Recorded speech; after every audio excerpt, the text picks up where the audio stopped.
Assalamualaikum warahmatullahi wabarakatuh. Apa kabarnya anak Ustazah? Semoga kabar antum dalam keadaan sehat dan selalu dalam lindungan Allah Subhanahu wa taala. Berjumpa lagi dengan Ustazah Wela.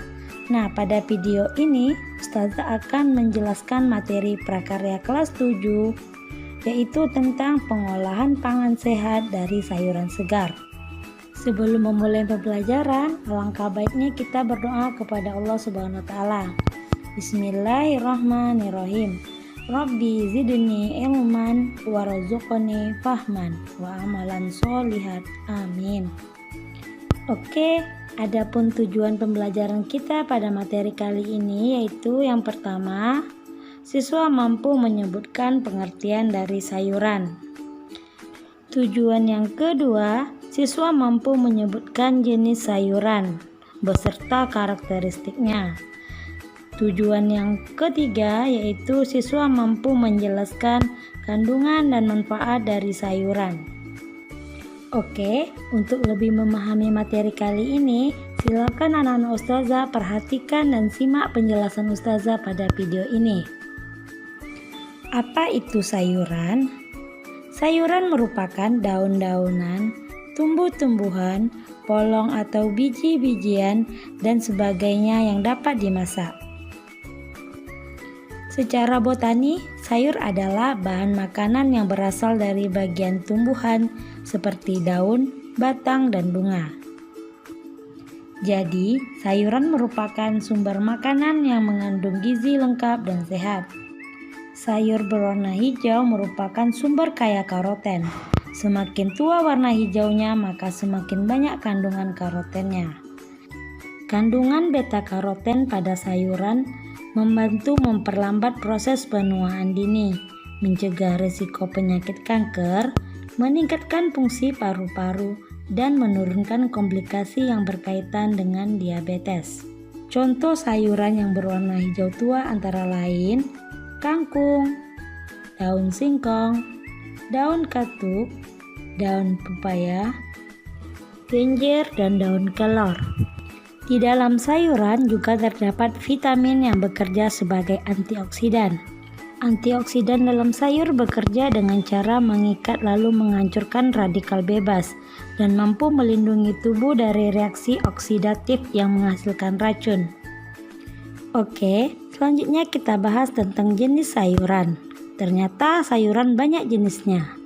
Berdasarkan morfologi jenis sayuran adalah sebagai berikut. Yang pertama, sayuran daun.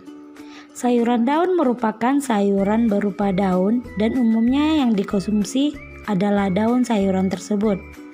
Contohnya yaitu bayam, kangkung, sawi, dan lainnya. Jenis yang kedua yaitu sayuran batang.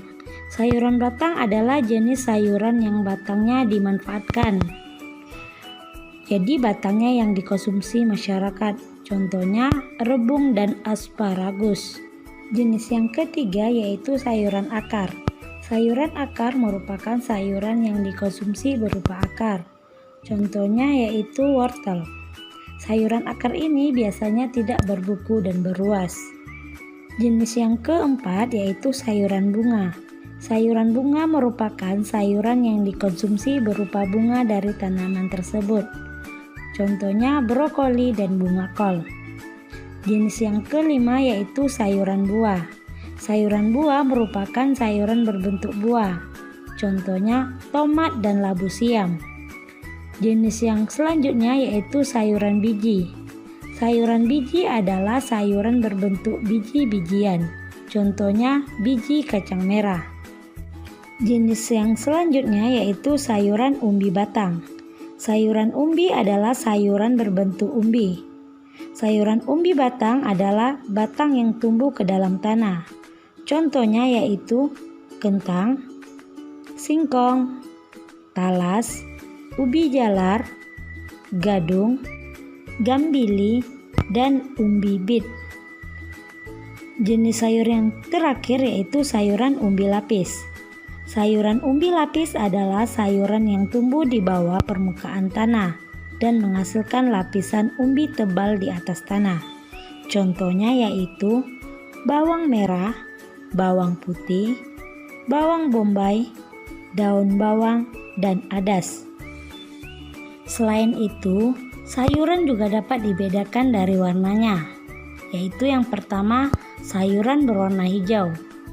Sayuran berwarna hijau terbentuk oleh klorofil.